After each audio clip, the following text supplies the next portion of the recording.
There is no longer scarcity helping the industry put titles in front of viewers. There's so many options available, and that's how the consumer is coming to the table.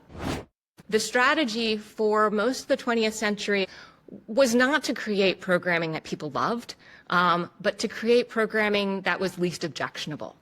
And I think where we're stuck is that so much of the thinking continues to be embedded in that, when now we're in a structure where we have to figure out how to make the business work while delivering love, or in the economist terms, very high consumer satisfaction. We kind of have to adjust the business, the economics, and all of the thinking behind it, because a lot of the old tools like giant budgets, that also won't work in the same way. Making shows knowing that 80% of things are going to fail, that's not going to work anymore.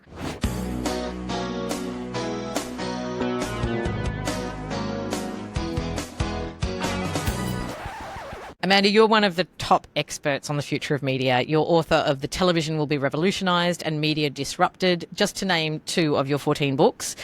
You have been calling the change that we're all viewing and experiencing now in the media habits for quite a long time, really early on. And your book, The Television Will Be Revolutionised, was published in 2007. I mean, you even predate Evan Shapiro. You're doing such interesting work in how we think about audiences and all of these changes, and I really want to get under the bonnet of what you're seeing and how you're interpreting audience behaviour in particular. Let's start with the big picture. Your latest book, Media Industries in the Digital Age, explores how media industries are evolving. What are the biggest changes that are happening, and what do screen creators need to understand about them? I think if I could boil it down to a sentence or so, it would really be that the playing field is radically changed from what it was in the 20th century. And the key thing that has changed is that there is no longer scarcity helping the industry put titles in front of viewers. I think there's been, in many different conversations, a tendency to think, TV's over here and then this new media thing is over there, or social media, they're separate things. People turn to many different devices, many different services. They're not making the distinctions. They want a certain kind of content or a certain piece of creative, and they're going to find it across whatever boundary. In the work that we're doing, one of the things we're trying to test out now a bit is what happens when we think not in terms of different sectors, but in terms of different motives. In the past, what was on offer was much more limited, but now you come home and you want to connect. What might you do? You might watch a movie with someone else in your house. You might spend some time looking at what your friends have been up to on some sort of social media. Or maybe you're going to message a friend and say, hey, do you want to spend some time on Fortnite? We now live in a world where consumers can satisfy, all of those major motives that lead them to turn to media with a variety of audio, a variety of video, and that includes games. And so it is just, there's so many options available, and that's how the consumer is coming to the table. I think your work on audience motives is so interesting and so brilliant, and I want to dig into that a little bit down the track. But let's just clarify this scarcity element. Yep. Basically, as I understand what you're saying, is when there was, let's say, in Australia, Channel 7, 9 and 10, that was what you had. So you were more willing to compromise in what you engaged with, because if it wasn't exactly what you wanted to watch, well, there wasn't really that many more choices. But now, as we're talking about this broad spread of platforms, length of content, different creators from different places, that's the essence of the change that you're talking about in terms of how you put it, the move from mass media to micro or niche media. We really have to appreciate how significant that is. It's not just that there were only, let's say, 3 television networks, and we had to choose between them, but also things were embedded in a schedule. You could only watch certain things at certain time, and then they were gone. And just how different that is from a world of libraries. A Netflix library has 5,000 different titles, give or take. It's not saying many episodes of many of those titles. That's a tremendous amount of choice. YouTube, we can't even count them. And those things are available all the time. And the environment that creators were producing for was structured by it. And so that enabled creative to kind of, all it had to do was show up. And if it was there, someone was going to watch it. It was going to get sampled. There'd be some talk about it. And that's just not how things work. Consumers are instead following very particular desires. And that's what's leading them to make choices to be in many different places, watching many different titles, or maybe even not watching titles when they used to. The head of research for one of the US networks back in the 70s called the programming strategy of that era least objectionable programming. And that was a strategy that was possible because of the scarcity. Because you only had 3 choices, and you were probably watching those 3 choices and deciding among them with, a partner, maybe some kids, other family. And so the strategy for most of the 20th century was not to create programming that people loved, but to create programming that was least objectionable.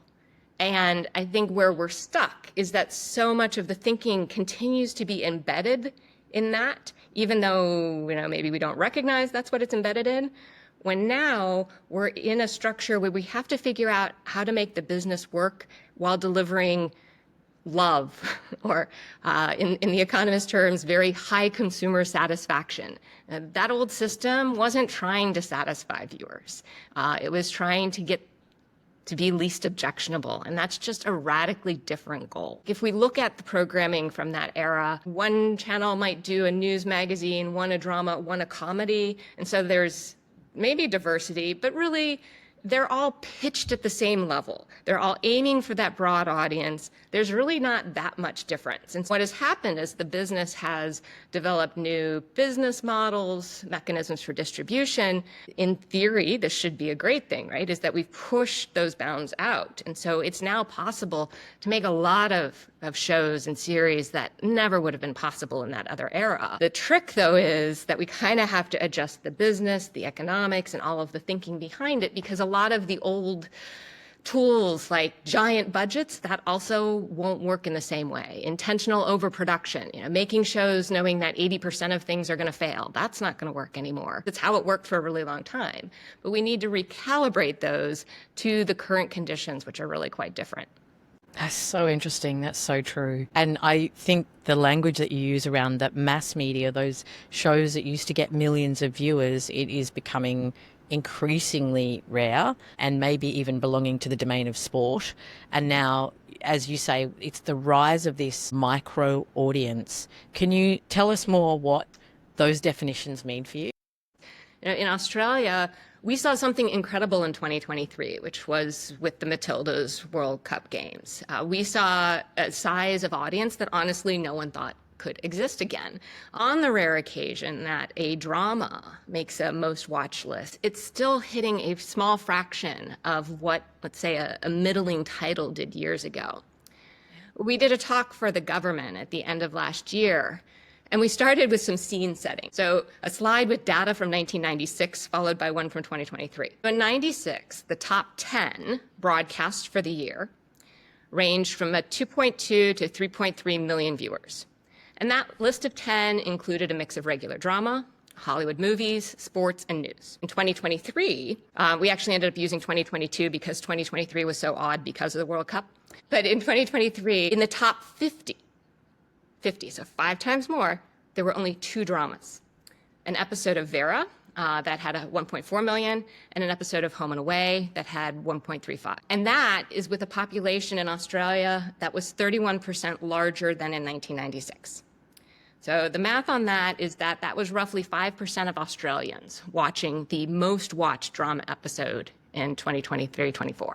And I don't think we can call that a mainstream hit. And then you go into this other realm and other sort of questionable data to sort of say, well, how does a Netflix show compare? And that's really difficult because we don't have country-specific data for the most part. I did some back-of-the-envelope math with Black Doves based on U.S. data because Nielsen in the U.S. is releasing, title-level data for that market. That you have to do a lot of sort of hypothetical math because viewing is reported in minutes.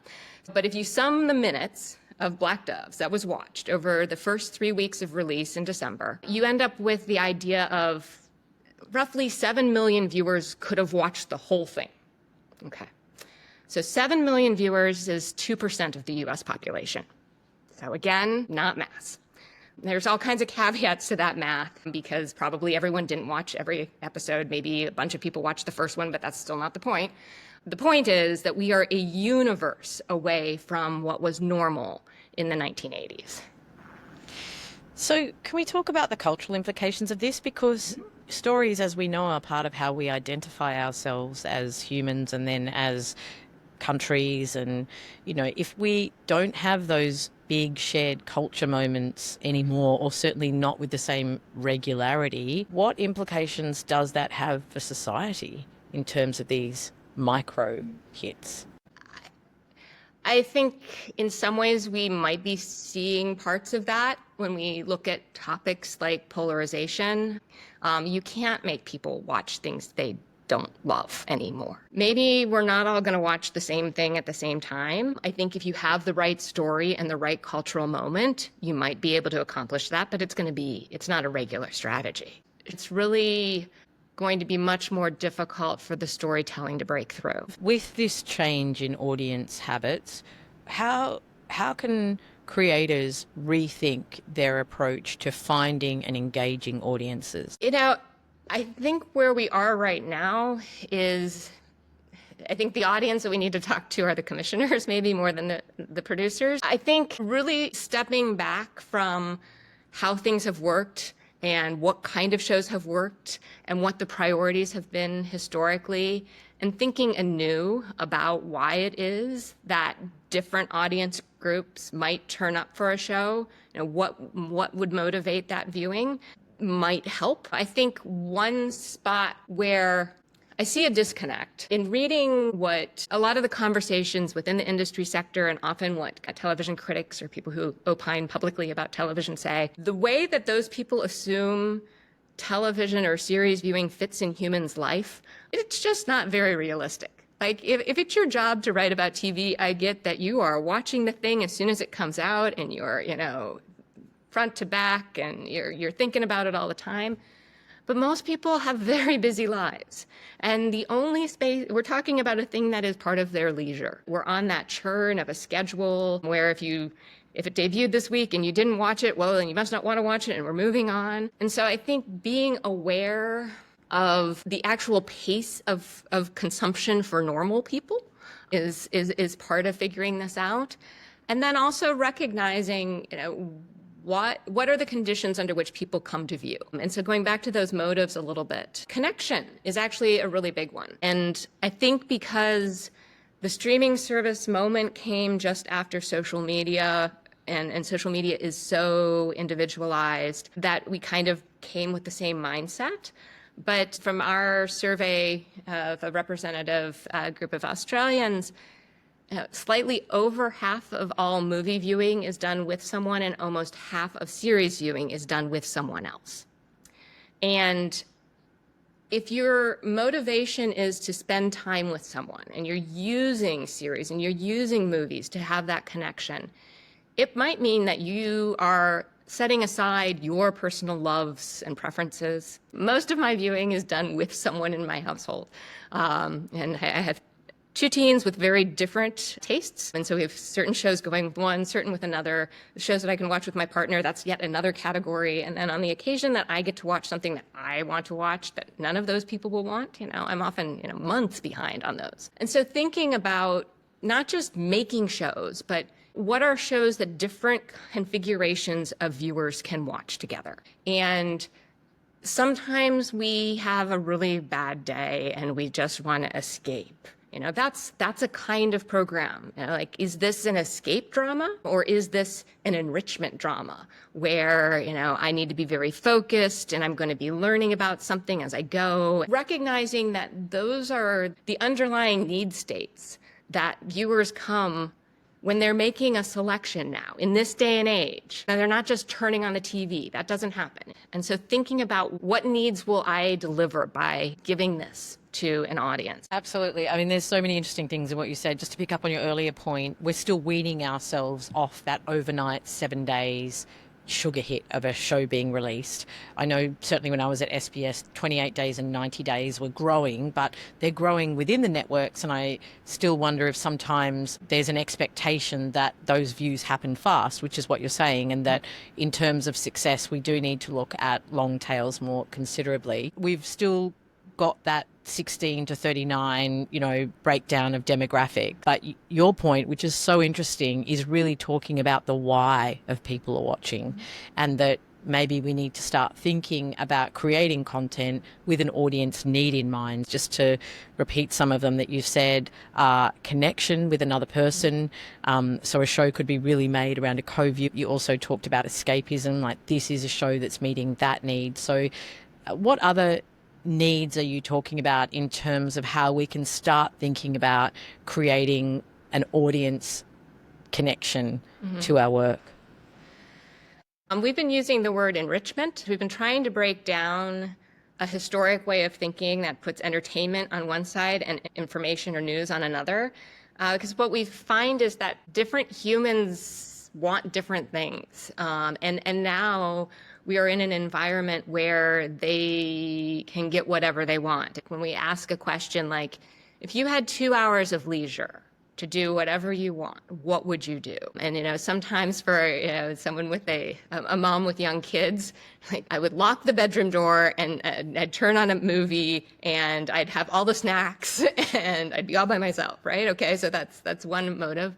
For another, it's I would explore my interests and like the things that we hear what my interests are so amazing. One woman was talking about how she'd start in her Facebook feed and, probably find something. She's very interested in the Tudors. And so she'd find sort of something about history or historical fiction. And if she had 2 hours, she would just kind of like keep clicking and learn more and more and more down that kind of chain of thought. For some, I'd spend a bunch of time listening to podcaster analysis of my favorite football team. We're not far enough to try and categorize enrichment, but we sort of see that as being a major use of content for many people. And that's the world that the decision to watch drama fits in.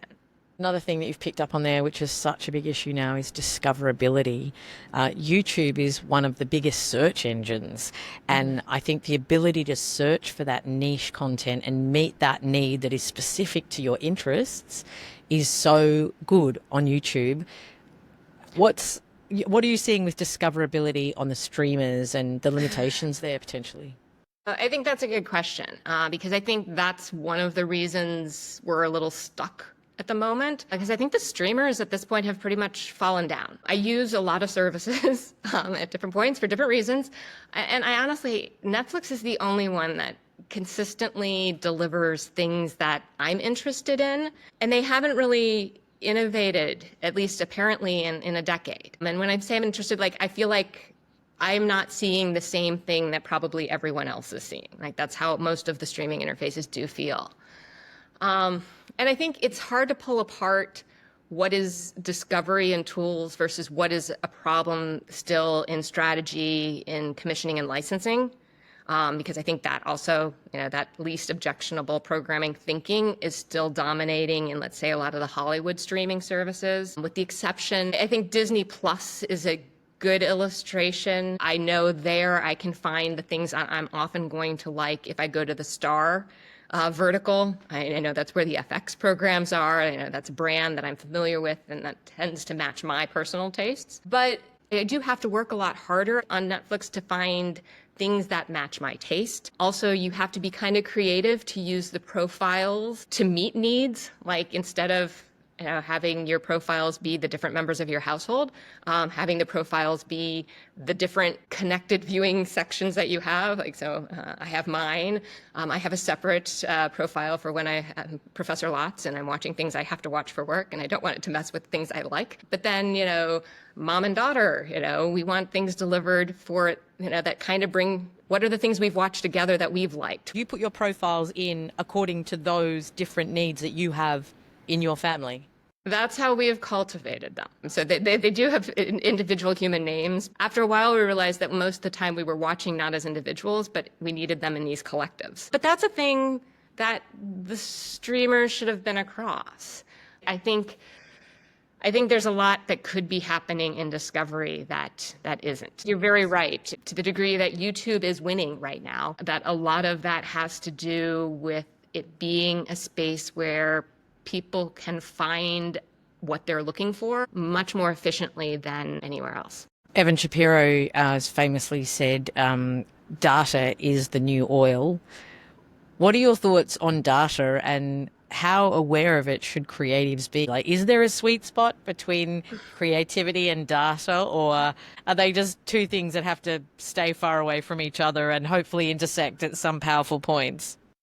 Historically, some of the best managers in the industry have been the ones who protected their writers from whatever it was the commissioners were saying. And I think data-driven storytelling is a big load of baloney. That sounds like a really bad idea. Forever in the sector, it's the truism uttered by screenwriter William Goldman. Nobody knows. Nobody knows what's going to be successful. It's one of the key parts of what makes media industries operate unlike consumer packaged goods or automotive or a lot of other sectors. You can't do research. You can't ask people what they want. They don't know. And you can even make a show that seems to have all the right things and then the execution doesn't work. And so it doesn't work out. So this is what makes the media sector what media economists call a risky business. In the 20th century, sort of all you had was this generation of executives who the line was, the man with the golden gut.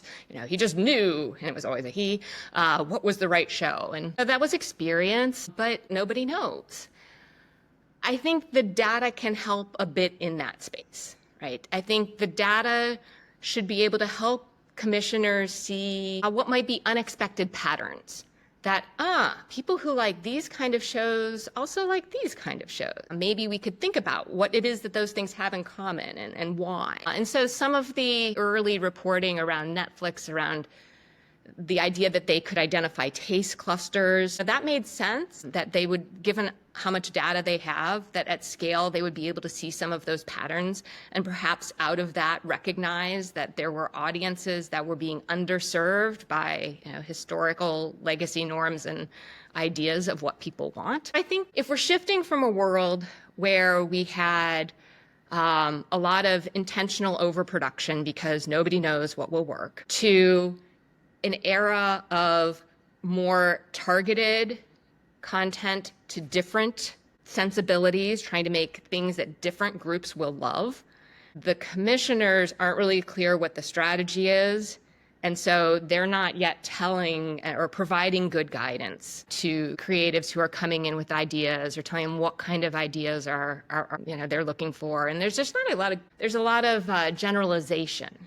Yeah, it is a tricky thing because, like you say, this is an art, not a science. So while you can look at the numbers, like I've even heard Q from Netflix say that, they don't commission for an algorithm. People, I think, assume that the social platforms have really democratized content in terms of everyone getting a fair go. Is that true, in your opinion? In a word, no. I think certainly social media listening is a method. You can hear things that you wouldn't hear otherwise, but I think you also have to understand that there are huge limits in that method in terms of who's sharing, recognizing the giant majority of folks aren't sharing, and that people tend to share in sort of two instances, when they're very happy and when they're very not happy. You're skeptical because you think that as a reliable form of data because of people either only posting if they really love it or don't love it. So if potentially you could get a good response from people talking about it, but it could all be quite negative. And I think there's just a lot we don't know about who's posting and who's not. I think there's certain audiences that could be left out entirely.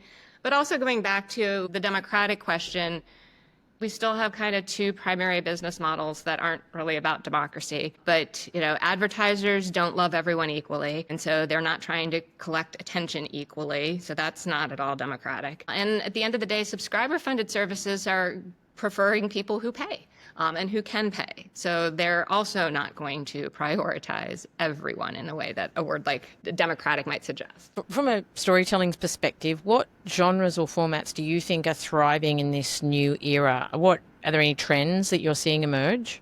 I think one of the challenges is even someone who's trying to study things systematically, you're tending to see the things that are recommended to you. I think there are certain genres that or types of programming that seem to work for different things. People really seem to like murder. I am not one of those people. I would really love a filter that would I don't want any titles with women being raped and murdered. I've seen enough of them. Could we have something new? A certain kind of crime drama, it doesn't matter what country it's produced in, people will watch because it's generically familiar, and those do gather a lot of attention. They get a lot of buzz, and then we think that that's the only thing people want. That top 10, that's an important indicator of what a lot of people are watching. But if you look at those titles, they are, of course, they're most watched. They're kind of least objectionable programming. They're built in that model. They're made to do that. And that's what starts to make it really difficult, I think, for creators, because they only see the press and the buzz around a very limited number of titles, when actually within those services, they may be well aware that there's a certain kind of content that does really connect, and that's really important. And so I think it's just not obvious like it used to be. It is a big issue that creators are not getting that back-end data, so it is very hard to really know what worked when you're outside that machine, unless you're on a platform like YouTube, which is much more transparent. We need some ways to talk about YouTube because it's so many different things. For the most part, it is not a place that can afford first-run scripted programming. And maybe that will change, but I would be surprised, right? Because it's that whole risk-reward thing. It certainly is mostly an unscripted, factual space, isn't it? And then there are second run or platforms like the interesting work that Channel 4 is doing in terms of utilising it, but as a ancillary to their main platform. And I think no one's really sure how the economics in a drama space work. As a researcher, you've got really a unique bird's eye view on the industry and the trends, which I think is amazing. But is there something surprising that you've found that you think creators just haven't caught up with yet?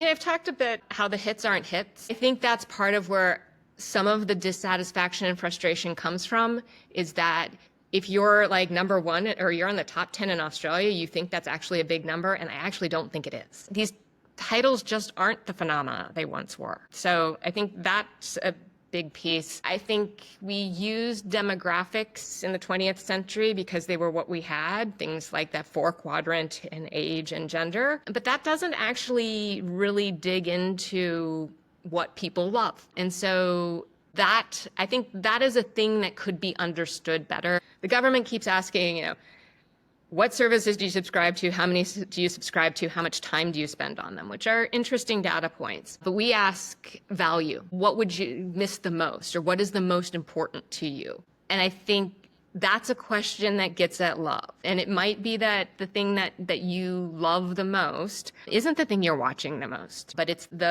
I can only get that in one place. Right? And love is what makes you pay a monthly bill or to turn up quite regularly.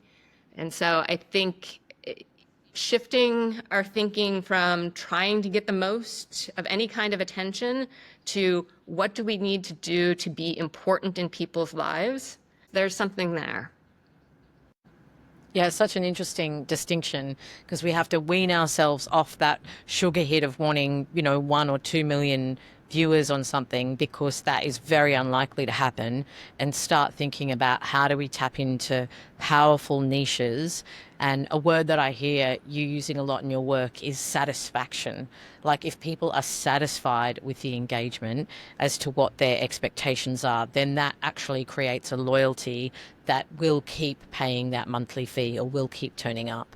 And to be clear, I understand economics. I understand economies of scale. We can rebuild this business to figure out how to make those kind of economic concepts work. But we have to really understand what we're doing at the core first. One of the things I also just want to pick up on is talking about, with these niche audience and these micro audiences, what that means for the amount of money that's invested.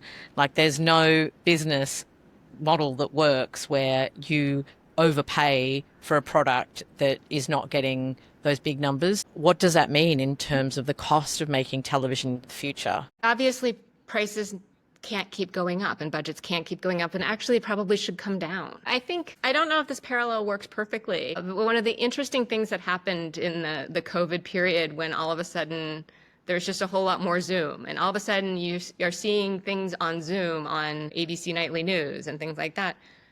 Nobody batted an eye. Like, it wasn't like, oh God, the quality is so terrible. Everyone was fine with it. And I think, I think there's probably a segment of content that is being overproduced. I think a lot of the rules of the industry about how you get more people to watch lead budgets to go up in a way that aren't important when you're creating content that they love. So star talent, very expensive, and imagine, that's how we're going to promote this. That's how we're going to drive people in. I don't think star talent has nearly the importance that it did in another era when you have, let's say, a well-tuned discoverability algorithm that can put the right content in front of the right person. I don't think people are going to be more compelled to watch the thing they love regardless of who's in it. So you start bringing down that kind of exponential star budget. I think experimentation with different forms and being aware of the lessons that are learned. It may be that some of the technological gains that are coming along do help bring down costs without sacrificing creativity and story. I think that certainly seems likely. So we need to think about the powerful niche, then need to match the budget to the powerful niche, and then be aware of what success looks like in terms of audience satisfaction and engagement within the demographic that is being created for. Yeah, and I'm not sure about powerful. I don't know that the niches are powerful. The niches just are. Like, if we're spending our time, we want what we want. And that breaks us into much smaller groups than we were in the past. Isn't it a powerful niche, though, if someone is really satisfied and engaged? Doesn't that mean that they are powerful as an audience because they'll keep coming back if they really love something and see themselves in it, or whatever the need that they're getting met through that story? Yeah. I would worry less about creating for niches, but that you're delivering a very specific value proposition for a kind of viewer. And I would hope that maybe in 5 or 10 years, we have some language, or we can kind of have categories for those kinds of viewers, whether they're kinds of viewers or where it's kind of different viewing moments. Yeah, so co-viewing is something that is talked about now, but I'm not sure if someone would pitch a show going, this is a co-viewing show, and maybe that's something we need to lean into, going, this is specifically created for mums and daughters to watch together. Yeah, I think it's tricky because co-viewing can mean lots of things. And I am mildly notorious at this point in my house for exposing my daughter to things that I should have not. But, so it's sort of what age is that co-viewing? But also, I'm exposing my American Midwestern sensibility here, but I don't think there are any parents and children who want to watch sex scenes together.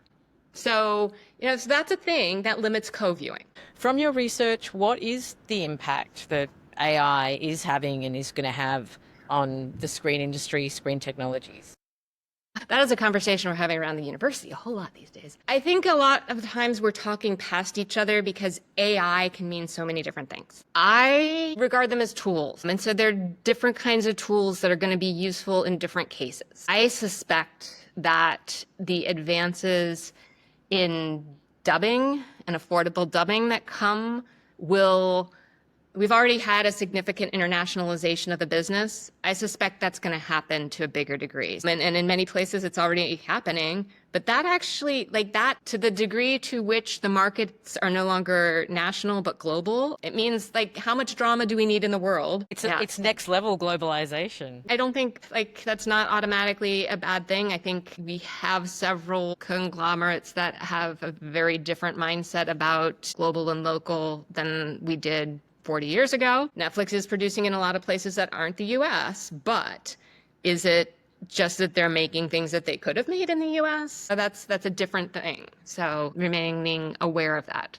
You've done a pretty good job at calling the future early throughout many, many years. So looking 5 years ahead, what do you think the biggest changes are going to be in the next 5 years in the screen industry? I think for a long time, two primary categories of video have been series and movies.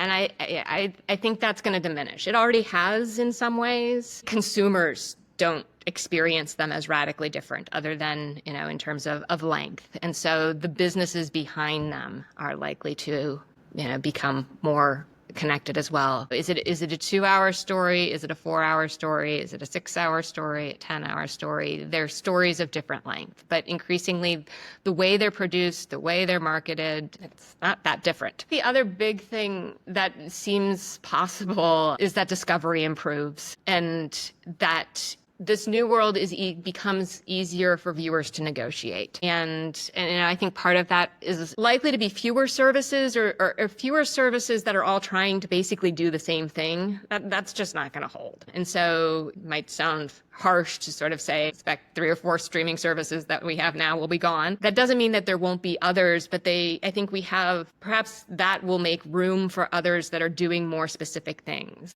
Potentially new streamers coming up that really do serve that niche as well. Yeah, maybe they'll rebrand and figure out that everybody can't do the same thing. If you're a creator in this industry and you want to future-proof yourself right now, what advice would you be giving? Oh, this is an old film reference. I am so revealing my age in so many ways here. Remember Men in Black, that thing that makes you forget? Honestly, forget how it worked. I think try to start each day trying to understand how it works now. I love that advice. Forget what's been and just focus on what is now. Amanda, I always finish off the podcast with asking people to pitch one big idea that they think would make the industry better, improve things. What's your big idea? Well, I think I've offered quite a few of the big picture one. But right now, I would really love for someone, a really good writer, to develop a drama about sports betting. That's sort of in the vein of The Big Short and We Crashed and Dope Sick and Theranos, that sort of really digs into this thing that it's very clear is just destroying a generation of young men that we will come to regret and think, what were we doing? But there's a great story to be told there, and maybe it's the only way we're going to get our heads around that. So that's my pitch. I love that. Let's make that show someone. Thank you so much for joining me. You have so many brilliant things to say. Thank you for the work that you do and the insights that you have. This is so much fun to talk, and your questions were fantastic and just fun to wander down different places in my brain. Thank you.